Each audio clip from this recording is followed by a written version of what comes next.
Chances are that many of you have seen the Patagonia logo. It's basically the Mount Fitz Roy silhouette with Patagonia written underneath. The two things that comes to my mind when thinking about the brand are quality and environmental activist. However, the brand faced a lot of problems along the way, nearly shutting down at some point. Let's dive in to see what happened. In 1957, Yvon Chouinard, an avid rock climber and outdoors enthusiast, set up a forging operation in his parents' backyard. He would manufacture aluminium carabiners, which are the rings that climbers use in their harness. Chouinard learned blacksmithing after meeting a Swiss blacksmith who made pitons. For a while, he was selling the pitons from his car, before switching to carabiners. As things started to take form, Chouinard Equipment Co. was formed and the company made its first mail-order catalog in the mid-1960s. As demand for equipment rose, Chouinard opened a workshop near a beach in Ventura, California. At that time, he met Thomas Frost, an aeronautical engineer and avid rock climber, who became his partner. Frost brought a special touch to the company with his design expertise. Although the products were at a premium relative to other brands, climbers thought that they were worth the price. By early 1970s, the catalog contained an array of climbing gear, along with detailed descriptions and instructions. The writing was so detailed that it was even reviewed by the American Alpine Journal. In 1973, the company was finally incorporated as Great Pacific Iron Works. By then, the firm had around a dozen employees, most of who were climbers. The catalog kept expanding and distribution reached a larger network. Great Pacific had established itself in the market as the leader of climbing equipment. By the way, all of that was achieved without a proper corporate structure. Everything was still run informally. Most of the time, Chouinard was out climbing, surfing or hiking. But in this case, it worked in the company's favor. What's better than having a founder that actually walks and talks the mission and vision of the company, quite literally? I am going to attempt a comparison. For the gamers tuning in, you probably know about Razer's slogan, "Made for gamers by gamers." In this case it's, "Made for outdoors enthusiasts, by outdoors enthusiasts." The reason I brought in Razer is because I believe that the two companies have similar brand stickiness. They both boast a cult-like customer base. Chouinard drew inspiration from his personal experience when designing new climbing equipment, such as the popular Frost Ice Axe. The company started dabbling in apparel, selling rugby shirts and shorts at first, then adding jackets made from synthetic fleece, called pile. That material was superior in wool in that it was lighter and was quick to dry.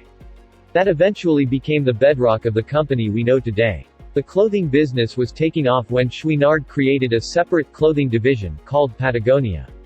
However, the other division, Chouinard Equipment, was not doing well, filing for bankruptcy in late 1980s. According to some articles that I read, the financials of the firm were fine. But apparently, lawsuits and rising insurance costs became unsustainable. The company's assets were bought by former employees who continue to carry out operations under the name Black Diamond Equipment. Although Patagonia continued to grow, the company was still operating informally. Financial managers were brought in to make sense of the financials, but Chouinard resisted the requested changes. By late 1980s, sales nearly broke the $100 million mark. Chouinard only became interested in the finances later, as he thought the better the company is doing, the more he would be able to give away. He thus set up the 1% for the Planet, a program in which companies give 1% of their revenues to certain environmental organizations. The company's culture was so appealing that it also resonated with people who were neither environmental activists nor outdoor enthusiasts. When Chouinard realized the potential Patagonia could have, he started a hiring spree, recruiting top-level executives and designers as well. People really loved working there. They would go on walks, runs or even play volleyball in the middle of the day. There were no real company rules requiring employees to work a set number of hours per week. The catalog was still an effective marketing tool, despite being designed to only provide factual information.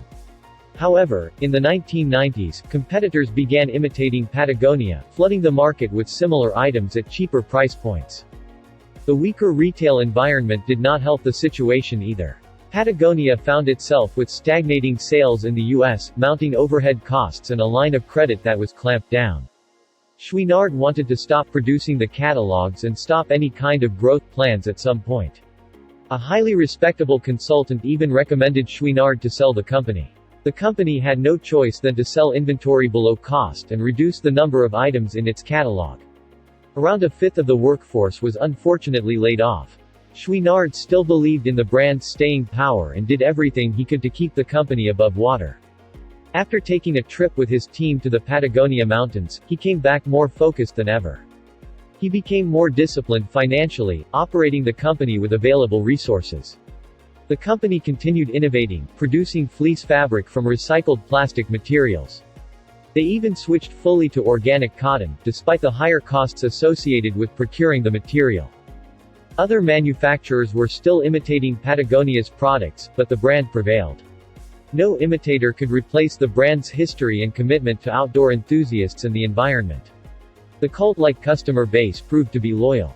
More stores were eventually opened in the US and internationally. The company continued to be a steward for corporate social responsibility. In 2011, the company made a bold move. It launched its "Don't Buy This Jacket" ad in the New York Times on Black Friday. While the message might seem counterintuitive, it actually generated tremendous interest from new customers.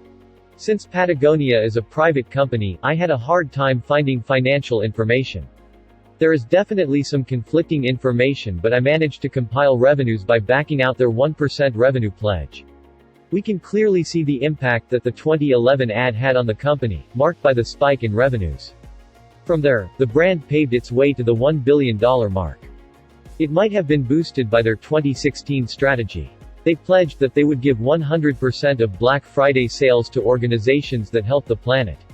Sales for that day was 5 times higher than expected, at $10 million.